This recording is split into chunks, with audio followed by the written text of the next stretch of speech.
Halo semuanya, kali ini kita akan membahas sedikit materi tentang statistik. Yuk kita bahas. Baiklah, materi pertama kita akan membahas tentang latar belakang dari statistik. Statistik berawal dari kebutuhan manusia untuk mengumpulkan, menganalisis, dan membuat keputusan berdasarkan data. Pada awalnya, statistik digunakan untuk kepentingan administratif seperti sensus populasi dan pajak oleh pemerintah di peradaban kuno Mesir, Babilonia, dan Romawi. Seiring perkembangan zaman, statistik menjadi lebih ilmiah pada abad ke-17 dan ke-18 dengan munculnya metode untuk memahami probabilitas dan distribusi data, terutama di bidang ekonomi dan sains. Di era modern, statistik berkembang pesat dengan munculnya teknik inferensial yang memungkinkan pengambilan kesimpulan tentang populasi berdasarkan sampel data. Statistik kini diterapkan dalam berbagai bidang seperti kesehatan, bisnis, sains, dan teknologi untuk mendukung pengambilan keputusan dan memecahkan masalah berdasarkan bukti data. Materi selanjutnya yaitu pengertian dari statistik. Statistik adalah ilmu yang melibatkan pengumpulan, analisis, interpretasi, presentasi, dan organisasi data. Statistik digunakan di berbagai bidang seperti ekonomi, sains, kesehatan, bisnis, psikologi, dan lainnya. Untuk memahami data, membuat prediksi, serta mengambil keputusan yang lebih baik. Berikut adalah materi lengkap tentang statistik. Materi selanjutnya yaitu pengertian dari statistik dasar. Yang pertama yaitu statistik deskriptif.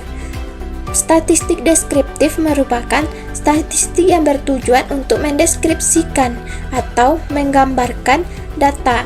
Ini mencakup metode untuk merangkum data dalam bentuk grafik, tabel, dan ukuran ringkasan seperti mean, modus, median, dan standar deviasi. Yang kedua yaitu statistik inferensial.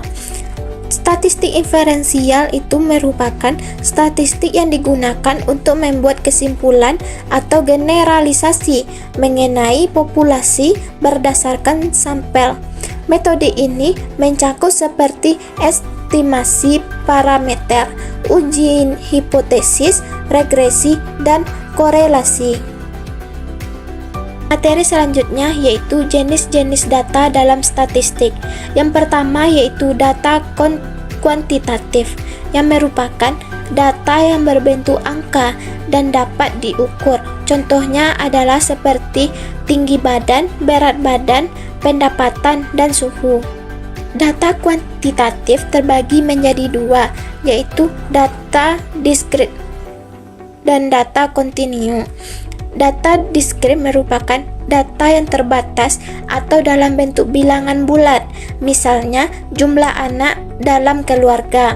Yang kedua yaitu data kontinu, yang merupakan data yang dapat diukur dalam rentang nilai tertentu. Contohnya seperti tinggi badan yang dapat berada dalam rentang yang tidak terbatas. Yang kedua yaitu data kualitatif, yang merupakan data yang menggambarkan kategori atau kualitas dan biasanya tidak dinyatakan dalam angka. Contohnya seperti jenis kelamin, warna mata, atau kategori pekerjaan. Materi selanjutnya yaitu pengumpulan data. Yang pertama yaitu populasi dan sampel. Populasi dan sampel terbagi menjadi dua, yaitu populasi yang merupakan seluruh objek atau individu yang menjadi fokus penelitian. Selanjutnya yaitu sampel, yang merupakan sebagian dari populasi yang dipilih untuk dianalisis sehingga kesimpulan bisa diterapkan pada populasi. Kedua yaitu metode pengumpulan data. Metode pengumpulan data juga dibagi menjadi 4 bagian. Yang pertama yaitu observasi, yaitu melakukan observasi langsung terhadap objek atau fenomena. Yang kedua yaitu survei atau kuesioner, yang merupakan mengumpulkan data dari responden melalui pertanyaan yang tertulis. Yang ketiga yaitu eksperimen, yang merupakan melakukan intervensi atau percobaan untuk mengamati efeknya. Yang keempat yaitu studi dokumentasi, yaitu menggunakan data yang sudah ada, misalnya dari catatan atau arsip. Materi selanjutnya yaitu distribusi data. Distribusi data juga terbagi menjadi 4 bagian. Yang pertama yaitu distribusi normal, yang merupakan distribusi data yang simetris berbentuk lonceng dengan rata-rata, median, dan modus yang sama. Yang kedua yaitu distribusi binomial, yang merupakan distribusi untuk data diskrit yang menunjukkan hasil dari percobaan yang hanya memiliki 2 hasil atau sukses atau gagal.